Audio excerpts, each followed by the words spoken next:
Welcome back to Reading Bear. Today, we will take a look at some new malicious compliance stories.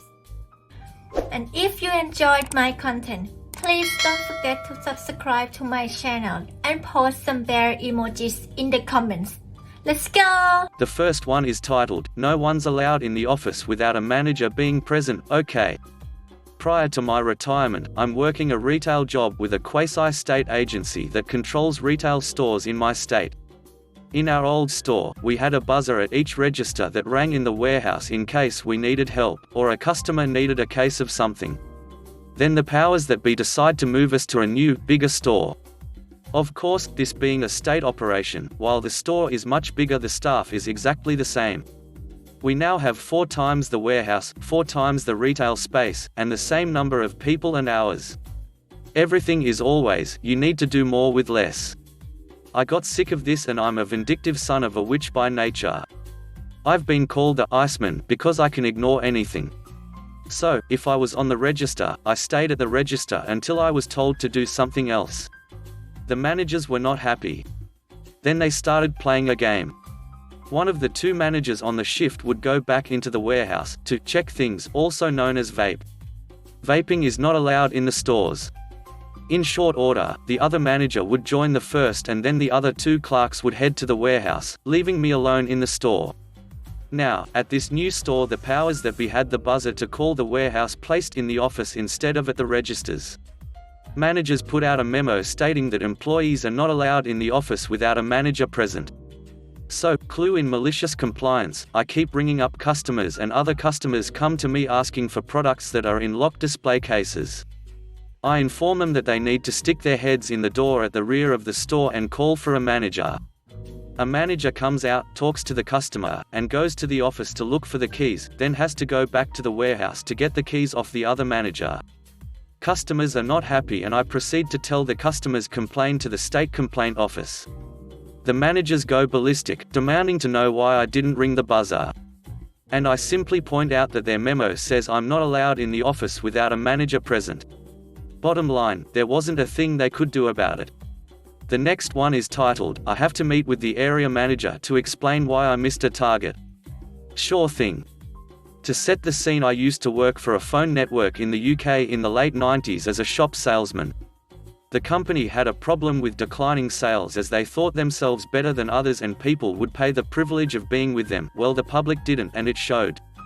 Of course, head office couldn't comprehend this, and along with a string of draconian measures, they insisted that if you missed any one of your 21 key targets each month, you had to travel to wherever your area manager was and explain in person why you failed and how you will correct this for next month.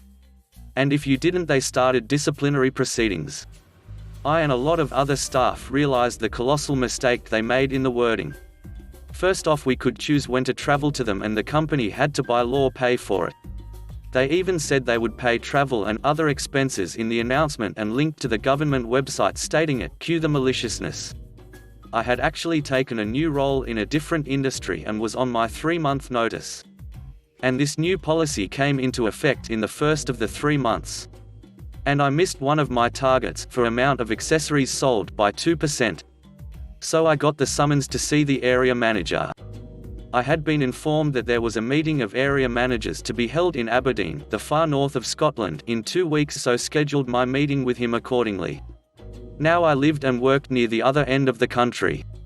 So I used the company system to book my travel, and due to the journey times, 9 hours to get there, I had to book a hotel for 2 nights. I also opted to pay the optional £50 to upgrade all my bookings, first-class rail ticket, and a 4-star hotel instead of a welcome break or other budget option. So on the Monday I travelled up. Stayed overnight. Tuesday afternoon held my 15-minute meeting, which went like this. AM, area manager, so why are you here? Me, I missed my target for sales of accessories by 2%. AM, how do you plan to correct this so we don't have to start a formal disciplinary? Me, I don't. AM, I beg your pardon. Me, I have no intention of making a huge effort to sell £4 more stuff. I officially leave the company in 3 weeks' time. AM, turning red with anger, what the hell are you doing here then? Why have you even bothered? Me, well you see I need a good reference so I'm following all the rules. I'll end it head but you get the image. I also showed him how much they paid to send me up there. Train tickets, first class both way, close to £800 and was hotel around £400 for 2 nights. Remember I used the optional upgrade system and paid £50 in total for the upgrades on the system. So they spend close to £1,150 to send me most of the way up the country to tell the manager I was leaving. Oh, and they also paid me for 3 full days work to attend this meeting, again as they said it was on company time so we got paid. Due to then location I would need to travel up Monday, attend the meeting on Tuesday afternoon, his only free slot, and then get the train Wednesday back home. I also know from speaking to other friends I worked with that they also did similar tricks and it basically cost them tens of thousands of pounds to send staff here, there and everywhere to these meetings. It also caused a huge turnover in staff who had just had enough with all the garbage. I heard around 3 months after I left they stopped doing this as the cost was astronomical, plus the amount of staff downtime was also astronomical.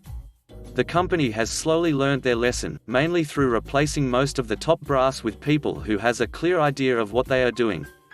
But yeah, that was the best trip I ever had to Scotland. The next one is titled, Enterprise Rent-A-Car Stories. This was about 10 years ago, working at Enterprise in a small town in the Midwest. Story 1. Most of our rental customers were for insurance, car wrecks, repairs, etc., and people need something for a week. One day I was called out to a local body shop to drop off a rental for an insurance customer.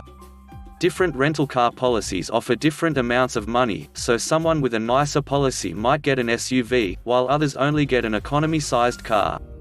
This lady had a good policy, so she was given our brand new Mustang, one of the lower-end ones, but was still sweet. It was completely clean and new, had less than 20 miles on it. When I met with the 40-something Midwest lady and was having her sign the paperwork, I could smell overwhelming cigarette smoke on her. As I explained everything I made sure to note our vehicles are non-smoking, so if a customer smokes in the car then there will be a $200 cleaning fee, plus there is no ashtray in there so if there are burns then those need to be fixed as well, along with explaining about returning with a full tank of gas, etc.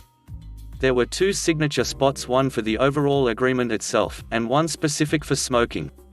I don't think every enterprise had those fields, we added them in specifically for our region because of all of the smokers wrecking our cars, sorry to smokers, but it's not enjoyable for the rest of us.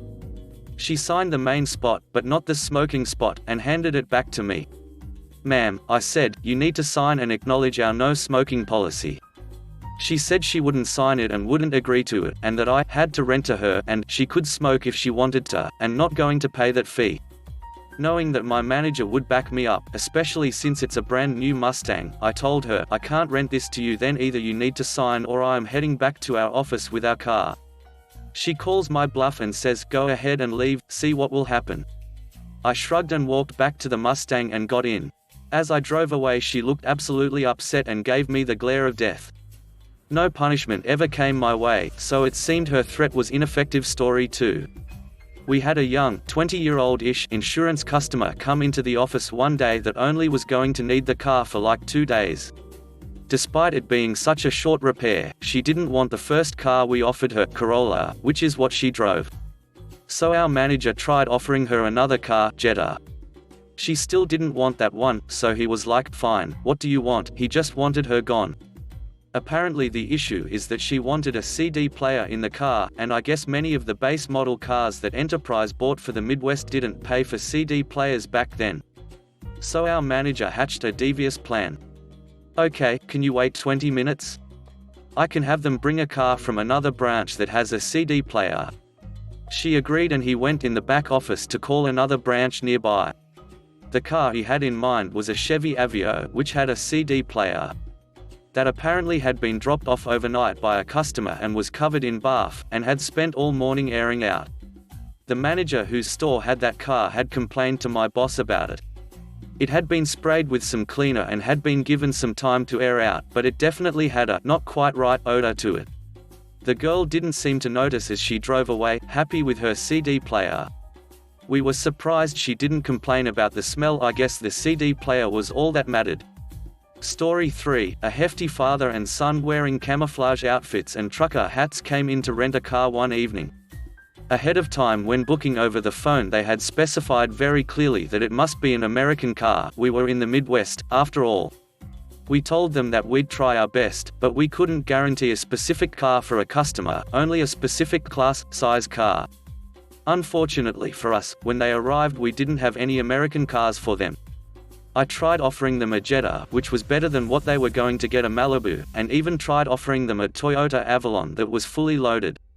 But no deal, they wouldn't take them. I reiterated that we couldn't guarantee specific cars for people ahead of time, but that they could pick from between those two free upgraded vehicles. Rather than being appreciative, they were rude and bitching about us being incompetent while in the office. The son finally said, "Fine, give us that shitty Jap car," so my manager tossed me the keys and I walked outside. While walking to the car, the father and son continued to talk to each other about how stupid we were, and what a shitty company Enterprise was, etc. I wasn't particularly in the mood for it, and then they said, "I'm gonna make sure to give them 0 stars when they ask for my review of this rental." At the time, Enterprise would have an automated line call every customer and ask them to rate their rental on a 0 to 5 scale. If it wasn't 5, then it could mess with your ability to get promotions and certain pay incentives, so we took such things somewhat seriously. 0s were bad. I said to them, "Hold on a minute," and jogged back to the office. I asked my boss, "Can I not rent to them?" He said, "Sure, I'll back you." So I then jogged back to the customers, who were waiting by the car still talking crap about us. I said, "So you really only want an American car? And you'll be unhappy with anything else?" He replied, "Yes, you idiot, I've been saying that the whole time. God, y'all are stupid." So I said, "Okay, well then we cannot accommodate your request today." We apologized for the inconvenience, and I walked back to the office with the car keys in hand. They looked dumbfounded and left. Surprisingly, they didn't key our cars or come back in to yell at us. Many things surprised me from my days at Enterprise. Edit extra Enterprise stories. These bonus ones aren't necessarily malicious compliance, but I find them interesting and worth sharing. Bonus 1, the Marine Father. Our store, like most rental car places, had a lost and found box that pretty much no one ever called us about. Our corporate policy was to hold things for like 60 days then throw them away. Most of the time it was junk, like a sock or a hat.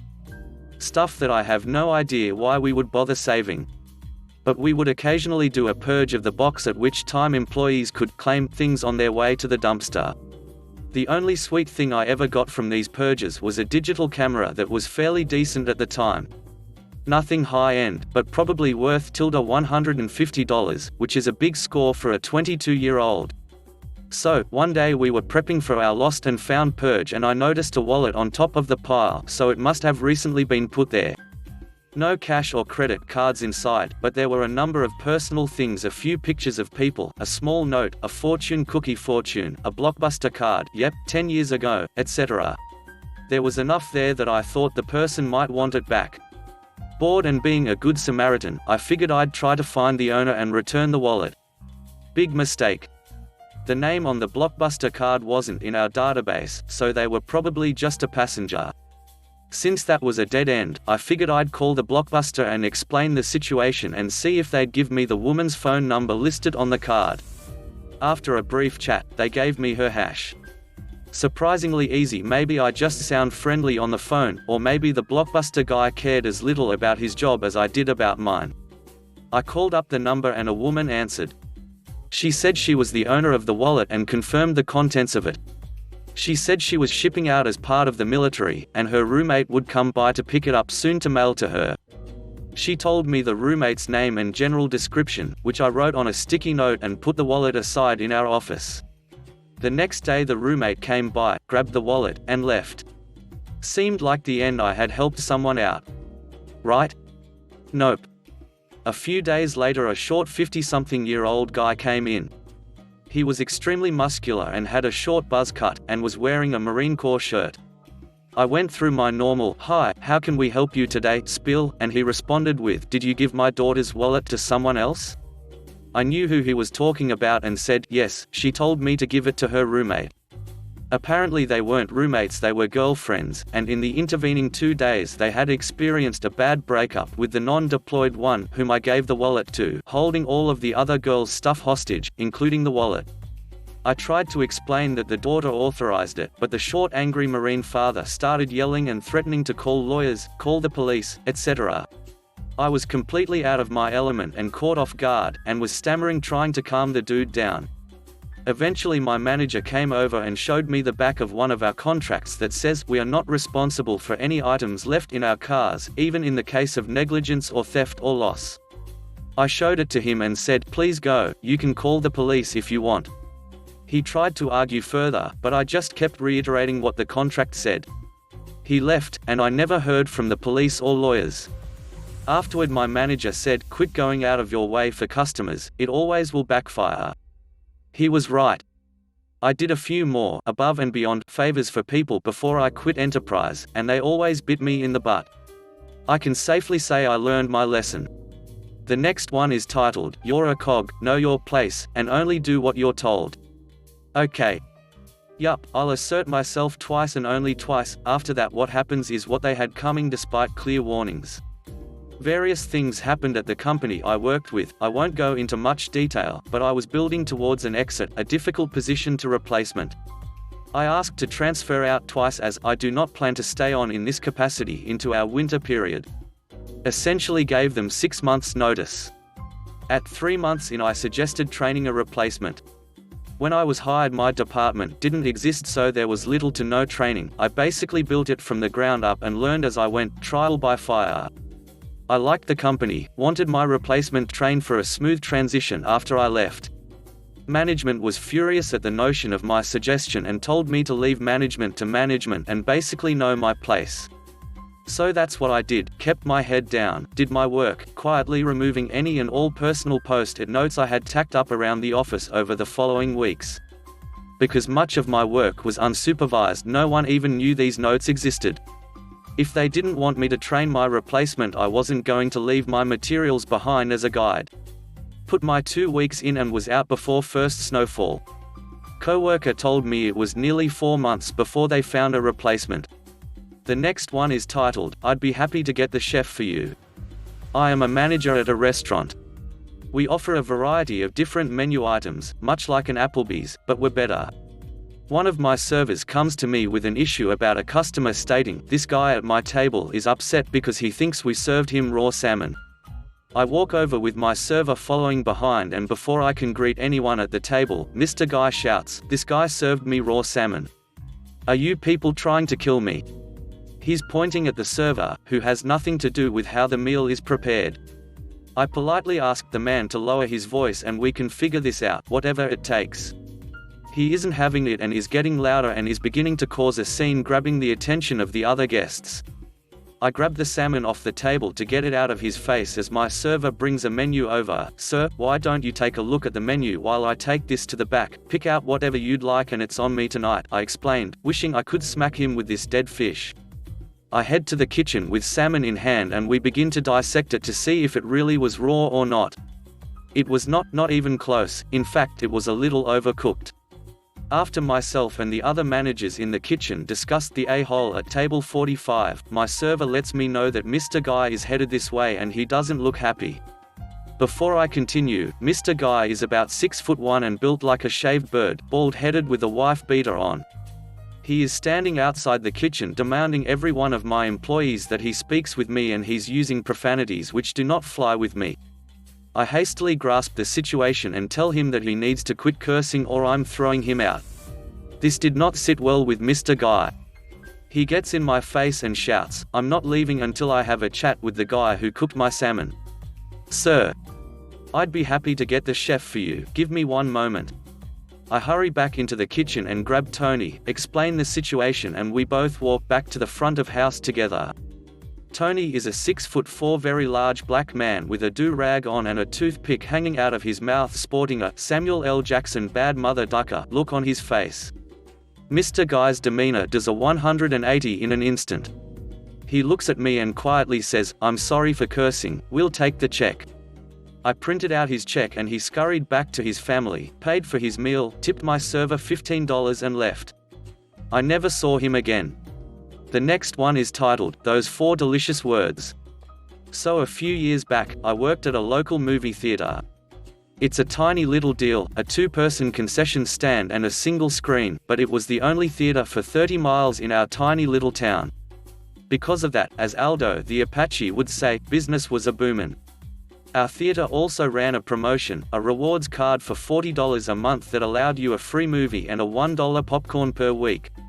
These are complete rip-offs, make sure to think about pricing for these in your head. People were paying $6 more for some small popcorns. So usually, I worked concessions. Smile, popcorn, soda, in the theater they go. Generally quick, people don't have time to be a-holes when the movie's going to start. Except for this one guy. This one ducking guy. Every single weekend. I want my free popcorn. Sir, the popcorn costs only $1 with the reward card, it's not free.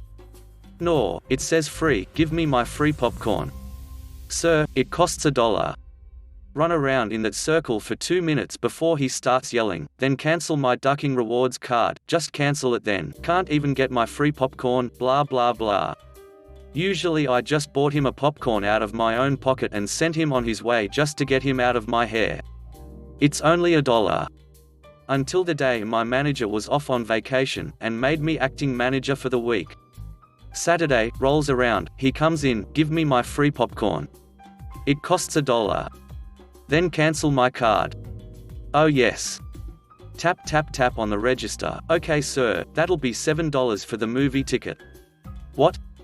I used my card to get in here. Sir, you just cancelled your card. Well, uncancel it then. Okay sir, that'll be $39.99 and I'll need you to fill out this form. This is ridiculous, I want to talk to the manager. And then I got to say it.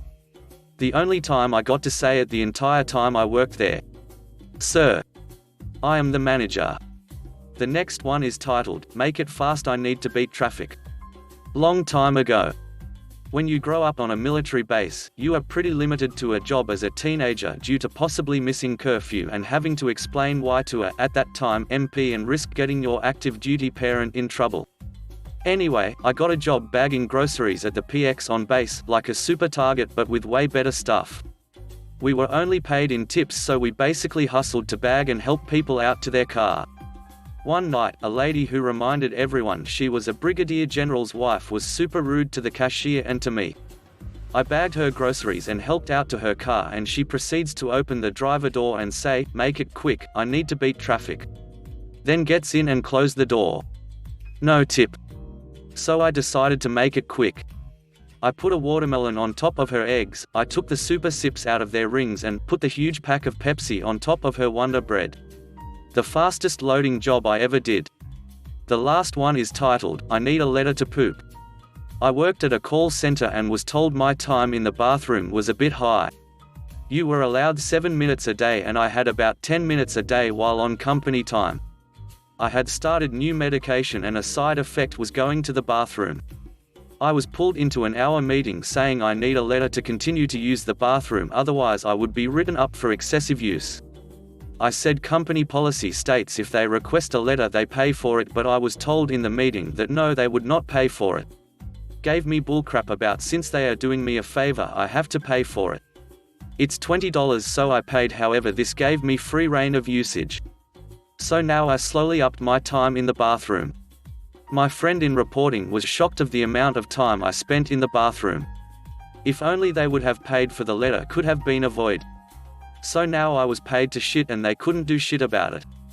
Edit, I probably cost them about $6,500 in my just going to the bathroom, just doing a quick calculation based on the timeline of when I had to get the letter. Thanks for listening.